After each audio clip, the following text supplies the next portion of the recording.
Question first, solve the following linear equations by using Cramer's rule. मधला second example आहे x plus y minus 2z equal to minus 10, 2x plus y minus 3z equal to minus 19, 4x plus 6y plus z equal to 2.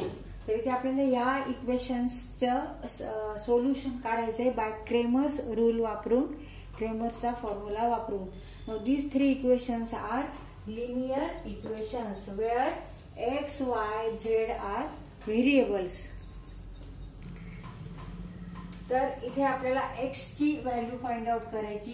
x equal to dx upon dy equal to dy upon d and z equal to dz upon d.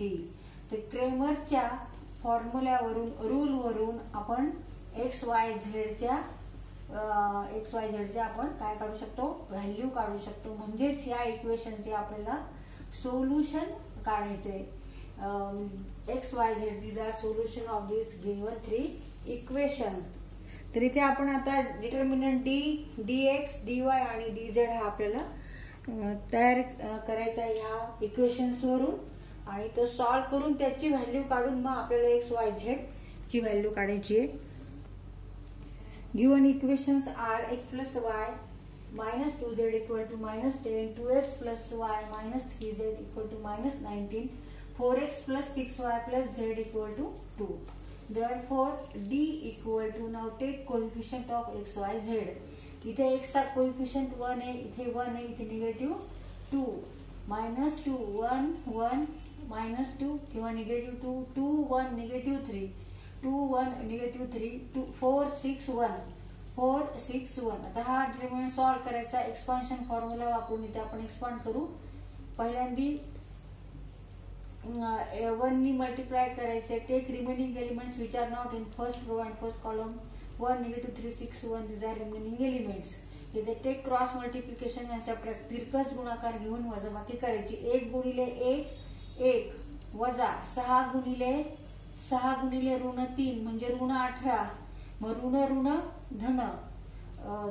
Multiplication of two negative number equal to positive. Therefore take here positive sign, plus sign 18. 1 into 1 1, 6 into 3 18, and negative become positive. Now multiply by 1. Now take remaining elements which are not in first row and second column. Means 2, 1, 4 and 3. 2 into 1, 2. Minus 4 into negative 3 means negative 12. But negative here become positive 12. Now minus 2. Take remaining elements which are not in first row, third column. 2 into 6, 12. Minus 4 into 1, 4. आता हे solve करून घेऊ आपण. Equal to 1 in bracket 19, 1 plus 18, 19 minus 1, 14 minus 2, 8. 8 means 19 minus 14 minus 2 into 8, 16. Now 19 minus 14 means 5 minus 16 means minus 11. D equal to minus 11 and which is not equal to 0. इथे D ची value काय आली, minus 11, negative 11, ऋण 11. D बरोबर आहे ऋण 11. आता आपण dx dy z काढायचे. तर इथे आपल्याला हा कॉलम चेंज करायचा असतो dx काढताना. म्हणजे कोणता कॉलम, 1, 2, 4 हा जो फर्स्ट कॉलम आहे डिटर्मिनंट डी चा तो चेंज करायचा आहे. आणि तिथे कोणते एलिमेंट्स टाकायचे, तर निगेटिव्ह 10, 19 आणि 2. आणि आता आपण हा डिटर्मिनंट सॉल्व करू.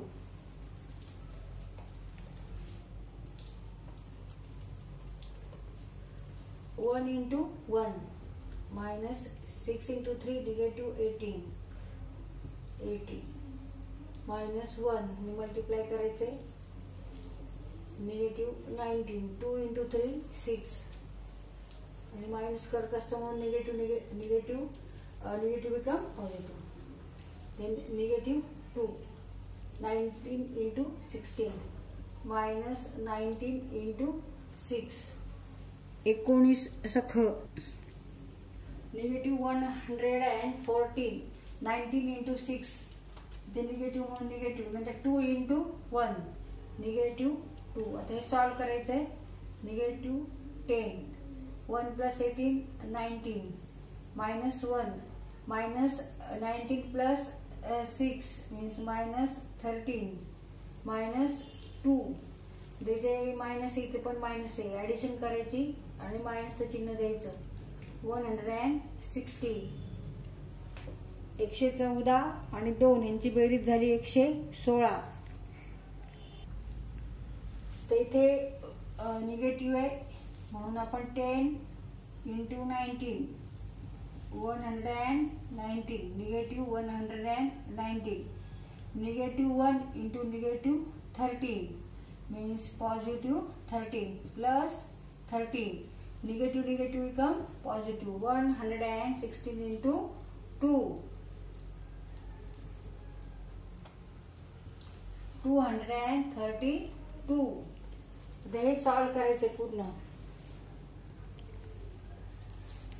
190 plus 13 ते मायनस करायचं आणि मोठ्या संख्येचं चिन्ह 0 minus 3 म्हणजे 10 minus 3 7, 1 plus 1 2, 9 minus 2 7 and remaining is here 1. Means negative 177 plus 232. 232 minus 1 7 7. 12 minus 7 5. 7 plus 1 8. 13 minus 8. 13 minus 8 means 5. Negative 55. Negative 55. dx equal to negative 55. Negative नाही हे चिन्ह याचं आहे आणि याचं पॉझिटिव्ह म्हणजे ते आपल्याला हे पॉझिटिव्ह चिन्ह हेच आहे, निगेटिव्ह चिन्ह ह्याच आहे. म्हणून मोठ्या संख्येचं चिन्ह पॉझिटिव्ह म्हणून इथे पॉझिटिव्ह होणार, इथे पण पॉझिटिव्ह होणार. Therefore dx equal to 55. dx equal to 55. ह्यावरून आपण x काढू शकतो बाय क्रेमर्स रूल. dx अपॉन d means 55 divided by d is negative 11. 11 5 are 55 means negative 5. x equal to negative 5. x बरोबर आहे ऋण 5. आता आपल्याला dy काढायचंय. मग आता कोणता कॉलम चेंज करायचा ह्याच्यातला सेकंड कॉलम फर्स्ट तसाच ठेवायचा 1 2 4 1 2 4 तसा. सेकंड कॉलम चेंज करायचा निगेटिव्ह 10 निगेटिव्ह 19 अँड 2. हा आपण सॉल्व करून घेऊ. 1 मल्टिप्लाय करायचंय.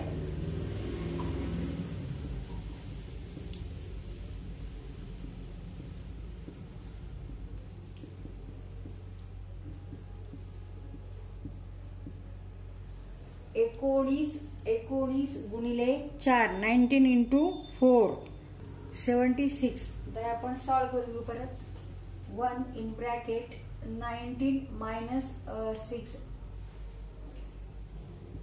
13 plus 10 2 plus 12 14 minus 2 76 plus 4 80 minus 13 plus 140 and 160 equal to negative 13 minus 20 equal to 33. 303 1 2 3 आणि negative sign. dy equal to negative 33. ह्याच्यावरून आपल्याला y ची व्हॅल्यू मिळणार आहे. Bye Cramer's rule dy upon D. dy आहे निगेटिव्ह 33 आणि d आहे negative 11. Therefore y equal to 11 3 is 33. Negative negative become here positive. Y equal to 3. Therefore y equal to 3. इथे आपण व्हॅल्यू लिहू dy equal to negative 33 and y equal to 3. आता dz काढायचे. dz काढण्यासाठी कोणता column change करायचा ह्या डिटर्मिनंटचा? Third. First आणि सेकंड तसंच ठेवायचा आहे. फर्स्ट सेकंड तसाच कॉलम ठेवायचा आहे.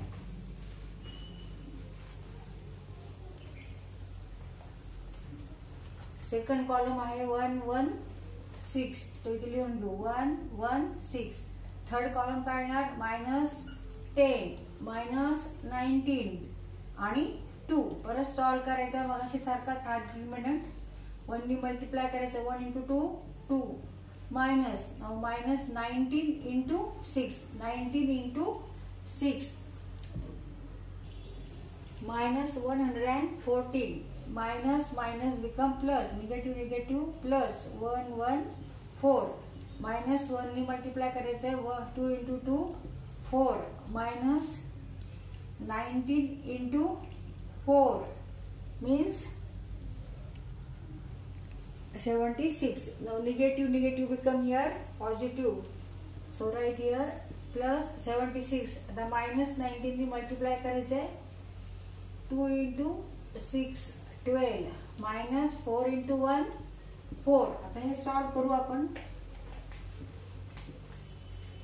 Equal to 1 in bracket 114 plus 2 116. 114 अधिक 2 म्हणजे 116 वजा 1 कंसामध्ये 4 अधिक 76 80. 4 plus 76 80 minus 10. 12 minus 4 12 वजा 4 8. 12 वजा 4 8. तर 1 गुणिले 116 116. 111 into 1 equal to 111 minus 1 into 80 80 and minus 10 into 8 minus 80 means 116 minus 160. ऋण 160 अधिक 116. 106 minus 160 equal to minus 44. ऋण 44 minus 44. dz is equal to minus 44. आता ह्यावरून आपल्याला z ची व्हॅल्यू काढता येणार आहे. z equal to dz upon d. dz आहे निगेटिव्ह 44. निगेटिव्ह 44. d आहे negative 11. Now 11 4s are 44 and negative negative become here positive. Z equal to 4. dz equal to negative 44 and therefore z equal to 4. X equal to negative 5, y equal to 3 and z equal to 4.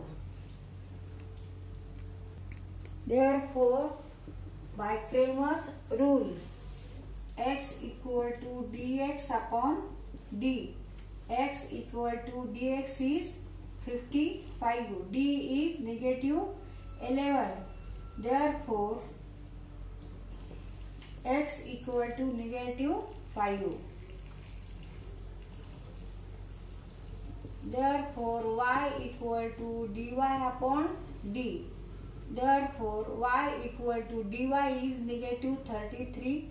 D is negative 11 means therefore y equal to 3. 11 3s are 33. Negative negative become here positive and z. Therefore z equal to dz upon d. Z equal to dz is negative 44 divided by d is negative 11. Therefore z equal to 4. 11 4 जा 44.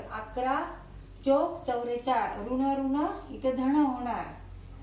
Negative negative become positive. Therefore z equal to 4 आता answer लिहिताना काय लिहायचंय आपण, x equal to -5, y equal to 3 and z equal to 4. Now this is solution of these three equation.